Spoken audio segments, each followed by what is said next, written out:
ನಿಜ ಹೇಳಬೇಕಂದ್ರೆ ಇದೊಂದು ಅನ್ಬಾಕ್ಸಿಂಗ್ ವಿಡಿಯೋ ಆಗಬೇಕಾಗಿತ್ತು. ನಾನೇ ಅವಸರಕ್ಕೆ ಬಿದ್ದು ಇದನ್ನು ಅನ್ಬಾಕ್ಸ್ ಮಾಡಿಬಿಟ್ಟಿದ್ದೀನಿ. ಅದರ ನಂತರದ ಒಂದು ಕವರ್ ಏನಿದೆಯೋ ಅದನ್ನು ನಾವೀಗ ಓಪನ್ ಮಾಡೋಣಂತೆ. ಏನಿದು ಅನ್ಬಾಕ್ಸು, ಏನಿದ್ರ ಕಾಯಿನು ಅಂದರೆ ಇದು ತುಂಬ ವಿಶೇಷವಾದಂಥದ್ದು. ರಿಪಬ್ಲಿಕ್ ಆಫ್ ಇಂಡಿಯಾ ಅಂತ ಇಲ್ಲಿದೆ. Development oriented coin set 1973. ಬಹುಶಃ ನೀವು ನನಗಿಂತ ಸಣ್ಣರಾದರೆ ನೀವಿನ್ನೂ ಹುಟ್ಟಿರಲಿಲ್ಲ. ನಾನು ಕೂಡ ಇದರ ನಂತರ 2 ವರ್ಷದ ನಂತರ ಅಂದರೆ 75 ಹುಟ್ಟಿದ್ದು ನಾನು ಕೂಡ. ಸೊ ಇಲ್ಲಿ IG ಮಿಂಟು ಬಾಂಬೆ ಅಂತ ಇದೆ. ಇಂಥ ಕಾಯಿನ್ಗಳು ನಮ್ಮಂಥ ಚಿಕ್ಕ ಕಲೆಕ್ಟರ್ಗಳು ಕೊಳ್ಳೋದು ಸ್ವಲ್ಪ ಈ ದಿನಗಳಲ್ಲಿ ಸ್ವಲ್ಪ ದುಸ್ತರನೇ. ಒಂದು ರೀತಿಯಲ್ಲಿ ತುಂಬ ಇದಾದಂಥದ್ದು, ಹಳೆಯ ವಿಂಟೇಜ್ ಥರದ ಒಂದು ಫೀಲಿಂಗು ಈ ಕಾಯಿನ್ಗಳನ್ನು ನಾವು ನೋಡೋದಾದರೆ. ಇದರಲ್ಲಿ 50% ಏನಿರುತ್ತೆ ಆ ಕಾಯಿನ್ನೇ ಓಪನ್ ಮಾಡ್ತಾ ಇದ್ದೀನಿ ನೋಡಿರಿ. ಇದು ಇದರಲ್ಲಿರ್ತಕ್ಕಂಥದ್ದು ಮತ್ತು ಇದರಲ್ಲೇ ಬಂದಿರತಕ್ಕಂಥ ಈ ಡೀಟೇಲ್ಸಿನ ಒಂದು ಸ್ಲಿಪ್ಪು. ಇದು ಆ ದಿನಗಳಲ್ಲಿ ಅಂದರೆ 1973ಯಲ್ಲೇ ಅವ್ರು ಪ್ಯಾಕೇಜ್ ಮಾಡಿರ್ತಕ್ಕಂತಹ ರೀತಿ ನೋಡಿರಿ. ಅಂದರೆ ಸುಮಾರು 52 ವರ್ಷಗಳ ಹಿಂದೆ ಈ ರೀತಿಯ ಪ್ಯಾಕೇಜಲ್ಲಿ ಅಧಿಕನ್ ಉಗಾವೋ ಅಥವಾ ಗ್ರೋಮೋರ್ ಫುಡ್ನ ಒಂದು ಕಾಯಿನ್ ಇದು. Development oriented coins 1973 India government mint Bombay ಅಂತ ಇದೆ. ಬಾಂಬೆ ಮಿಂಟಿಂದ ಬಂದಿರತಕ್ಕಂಥ ಕಾಯಿನು. ಒಂದು 10 ರೂಪಾಯಿ ಕಾಯಿನು, 20 ರೂಪಾಯಿ ಕಾಯಿನು. ನಾವು ಈಗ ಈ 20 ರೂಪಾಯಿ ಕಾಯಿನ್ಗಳು ಇಂಟ್ರೊಡ್ಯೂಸ್ ಆಗಿದ್ದಾವೇನೋ ಅಂತ ನಾವು ಅಂದ್ಕೊತಾ ಇದ್ದೀವಿ. ಅಲ್ಲ, ತುಂಬ ಹಿಂದೆಯೇ ಅಂದರೆ 73 ಅಂದರೆ 50 ವರ್ಷಗಳ ಹಿಂದೆಯೇ ಈ ಕಾಯಿನ್ಗಳು ಈ ರೀತಿ ಬೆಳ್ಳಿ ಮತ್ತು ನಿಕ್ಕಲ್ ಇಲ್ಲಿ ಕೊಟ್ಟಿದ್ದಾರೆ. ಈ ಡೀಟೇಲ್ಸ್ ಇಲ್ಲಿದೆ, ಇದನ್ನು ನೋಡೋಣಂತೆ.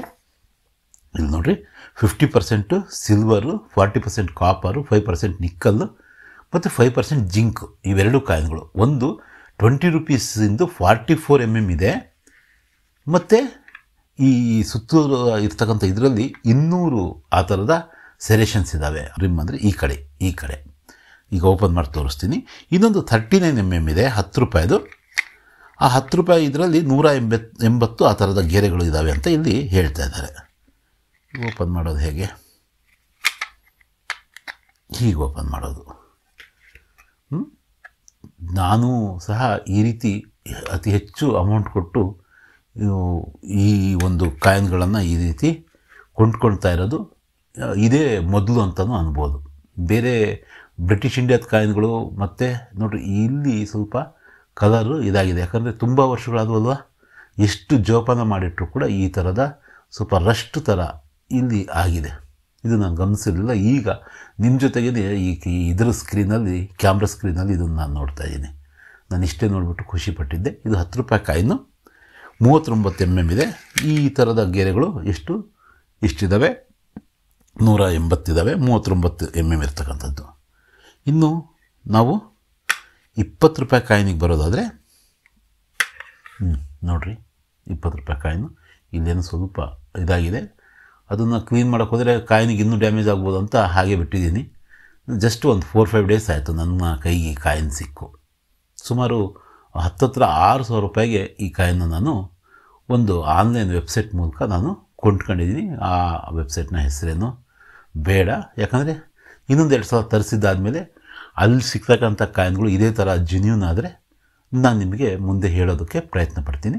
ನೋಡಿರಿ ಇದ್ರ ಫಿನಿಷಿಂಗ್ ಹೇಗಿದೆ ಅಂತ. ಇವೆಲ್ಲವೂ ಕೂಡ UNC ಸೆಟ್ಗಳು. UNC ಸೆಟ್ಗಳು ಅಂದರೆ ಅನ್ಸರ್ಕ್ಯುಲೇಟೆಡ್ ಕಾಯಿನ್ ಸೆಟ್ಗಳು. ಇವು 1973ರಲ್ಲಿ ಬಂದಾಗ, 1973ರಲ್ಲಿ ಇವು ಬಂದಾಗ ಇವೆರಡೂ ಕಾಯಿನ್ನು ಇದಕ್ಕೆ ಈ ಥರದ ಸೆಟ್ಟು ಮತ್ತು ಜೊತೆಗೆ ಈ ಥರದ ಒಂದು ಸ್ಲಿಪ್, ಒರಿಜಿನಲ್ ಸ್ಲಿಪ್ಪು ಈ ಥರದ ಕವರಲ್ಲಿ ಹಾಕ್ಕೊಟ್ಟಿದ್ರು ಅಂತ ಆ ದಿನಗಳಲ್ಲಿ.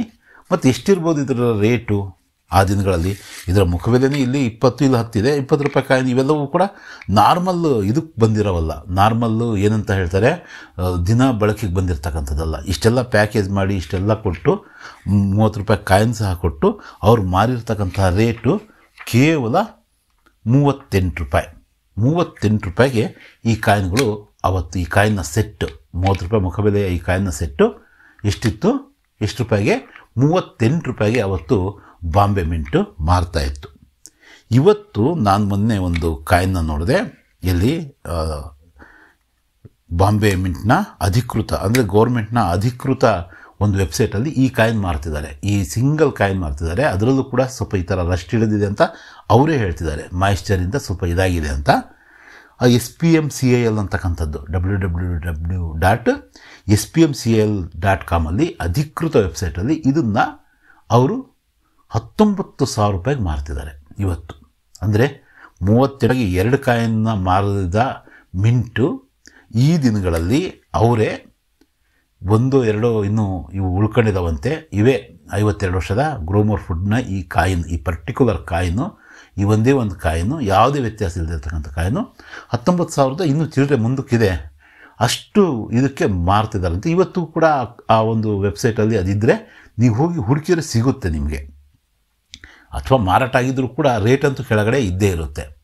ಅಂದರೆ ಈ ಒಂದು ಮಿರರ್ ಫಿನಿಷಿಂಗ್ ಏನಿದೆಯೋ, ಈಗ ನಮ್ಮ ಮುಖಗಳನ್ನ ಬೇಕಾದ್ರೆ ನಾವು ಇದರಲ್ಲಿ ನೋಡ್ಕೋಬೋದು, ಅಷ್ಟು ಫಿನಿಷಿಂಗ್ ಇರ್ತಕ್ಕಂತಹ ಅಷ್ಟೊಂದು ಚೆಂದದ ಈ ಒಂದು ನಾಣ್ಯವನ್ನು ಅವತ್ತು 2 ನಾಣ್ಯಗಳನ್ನು, ಜೋಡಿ ನಾಣ್ಯಗಳನ್ನು ಎಷ್ಟು 38 ರೂಪಾಯಿಗೆ ಕೊಟ್ಟಿದ್ದರು. ಈ ಒಂದು 30 ರೂಪಾಯಿಯ 2 ನಾಣ್ಯಗಳನ್ನು, ಈ ಸೆಟ್ನ ಮತ್ತು ಇವೆಲ್ಲ ಸೆಟಪ್ನ ಮಾಡಿ ಅವರು 38 ರೂಪಾಯಿಗೆ ಅವತ್ತು ಮಾರ್ತಾ ಇದ್ರಂತೆ. ಅಂದರೆ 1 ವರ್ಷ 2 ವರ್ಷ ಅದೇ ರೇಟಿಗೆ ಮಾರಿರ್ತಾರೆ. ಅದರ ನಂತರ ಇದು ಸ್ವಲ್ಪ ಹಿಂದಿನ ಪುಸ್ತಕ ಸಿಗ್ತಾಯಿದೆ, ಹೊಸ ಪುಸ್ತಕ ಯಾಕೋ ಸಿಗ್ತಾ ಇಲ್ಲ ನೋಡಿರಿ. ನಾನು ಇಲ್ಲಿ ಹೇಳ್ತಾ ಇರೋದಕ್ಕೆ ಇಲ್ಲಿ ಸಾಕ್ಷಿ ಕೂಡ ಡಿನಾಮಿನೇಷನ್ನು ₹20, ₹10 ಇಶ್ಯೂ ಪ್ರೈಸ್. ಅವರು ಇಶ್ಯೂ ಕೊಟ್ಟಿದ್ದು ಎಷ್ಟಕ್ಕೆ ಅದರ ಹಿಂದಿನ ವರ್ಷ ಅಂತೂ ಬರೀ 15 ರೂಪಾಯಿ ಕೊಟ್ಟಿದ್ದಾರಂತೆ. ಯಾವುದೋ ಒಂದು 10 ರೂಪಾಯಿ ಕಾಯಿನು, ಒಂದು 50 ಪೈಸೆ ಕಾಯಿನು. ಇದು ಸ್ವಾತಂತ್ರ್ಯ ಬಂದ 25 ವರ್ಷಕ್ಕೆ ಬಂದಂತಹ ಒಂದು ಕಾಯಿನು. ಇವೆರಡೂ ಸೇರಿ ಒಂದು 10 ರೂಪಾಯಿ ಕಾಯಿನ 15 ರೂಪಾಯಿಗೆ, 30 ರೂಪಾಯಿ ಕಾಯಿನ 38 ರೂಪಾಯಿಗೆ ಕೊಟ್ಟಿದ್ದಾರಂತೆ. ಇದು ಮಾರ್ಕೆಟ್ ವ್ಯಾಲ್ಯೂ ಅಂತ, ಇವತ್ತಿನ ಮಾರ್ಕೆಟ್ ವ್ಯಾಲ್ಯೂ ಅಲ್ಲ, ಒಂದು 2 ಇಯರ್ಸ್ ಬ್ಯಾಕಿನ ಮಾರ್ಕೆಟ್ ವ್ಯಾಲ್ಯೂ. ಹೊಸ ಬುಕ್ಕು ಸಿಗ್ತಾಯಿಲ್ಲ, ಬಹುಶಃ ಒಂದು 500,000 ರೂಪಾಯಿ ಜಾಸ್ತಿ ಇರ್ಬೋದು. ನನಗೆ ವಿಶೇಷ ಅನಿಸಿದ್ದು ಇದಲ್ಲ. ವಿಶೇಷ ಅನಿಸಿದ್ದು ಯಾವುದು ಅಂದರೆ SPMCL ಇದೊಂದೇ ಒಂದು ನಾಣ್ಯವನ್ನು ಎಷ್ಟಕ್ಕೆ 19,000 ಚಿಲ್ಲರೆಗೆ ಮಾರ್ತಾ ಇದ್ರಲ್ಲ, ಅದು ಗೌರ್ಮೆಂಟ್ ಮಿಂಟ್ನವರು ಅಧಿಕೃತ ವೆಬ್ಸೈಟ್ನವರು ಈ ಒಂದು ಕಾಯಿನ 19,000 ರೂಪಾಯಿಗೆ ಮಾರ್ತಿದ್ದಾರೆ. ಯಾಕಂದರೆ 52 ವರ್ಷ ಹಳೆಯದ 52 ಇಯರ್ಸ್ ಬ್ಯಾಕ್ ಕಾಯಿನ್ ಅನ್ನೋ ಕಾರಣಕ್ಕೆ ಅವರೇ ಆ ರೇಟಿಗೆ ಮಾರ್ತಾ ಇರ್ತಕ್ಕಂಥದ್ದನ್ನು ನಾವು ಗಮನಿಸ್ಬೋದು ಈಸಿಯಾಗಿ. ಇಲ್ಲಿ ಮಿಂಟ್ ಮಾರ್ಕ್ನ ನೀವು ನೋಡ್ತಾ ಇದ್ದೀರಾ. ಈಗ ಹೊಸದಾಗಿ ಏನು ಬಾಂಬೆ ಮಿಂಟ್ನಿಂದ ಬರ್ತಾ ಇದೆಯೋ ಇದರ ನಂತರದ ಕಾಯಿನ್ಗಳಲ್ಲಿ M ಅಂತ ಮಿಂಟ್ ಮಾಡೋದಕ್ಕೆ ಶುರು ಮಾಡಿದರು. ಮತ್ತು ಹಾಗೆಯೇ ಈಗ ಬಾಂಬೆ ಅಂತ ಇತ್ತಲ್ವ, ಆವಾಗ B ಅಂತ, ಈಗ M ಅಂತ ಅವರು ಏನು ಮಾಡ್ತಿದ್ದಾರೆ, ಮಿಂಟ್ ಮಾಡ್ತಿದ್ದಾರೆ. ಮುಂಬೈ ಆಗಿರೋದ್ರಿಂದ ಈಗ M ಅಂತ ಅವರು ಮಿಂಟ್ ಮಾಡ್ತಿದ್ದಾರೆ. ಹೇಗನ್ಸಿದ್ವು? ನನಗಂತೂ ಖುಷಿ ಆಯಿತು. ಸುಮಾರು 5,700-800 ರೂಪಾಯಿ, ಹತ್ತತ್ರ 6,000 ರೂಪಾಯಿ ಖರ್ಚಾದರೂ ಕೂಡ ಇದು ವರ್ತ್ ಅನ್ನಿಸ್ತು ಈ ಕಾಯಿನ್ಗಳು. ನಿಮಗೆ ಹೇಗೆ ಅನ್ನಿಸ್ತಾ ಇದ್ದಾವೆ ಈ ಕಾಯಿನ್ಗಳು? ಮತ್ತು ಈ ಕಾಯಿನ್ನ ಲಸ್ಟರು, ನೋಡಿರಿ, ಈ ಕಾಯಿನ್ನ ಲಸ್ಟರ್ ನೋಡಿರಿ. ಮತ್ತು ಒಟ್ಟು 2 ಸೇರಿ ಸುಮಾರು ಎಷ್ಟು ಗ್ರಾಮ್ ಆಗುತ್ತೆ? ಸುಮಾರು 52.5 ಗ್ರಾಮ್ ಇದೆ ಇದು. 52.5 ಗ್ರಾಮ್ ಅಂದರೆ 27 ಗ್ರಾಮಿನ ಬೆಳ್ಳಿನೇ ಇದೆ ಇದರಲ್ಲಿ.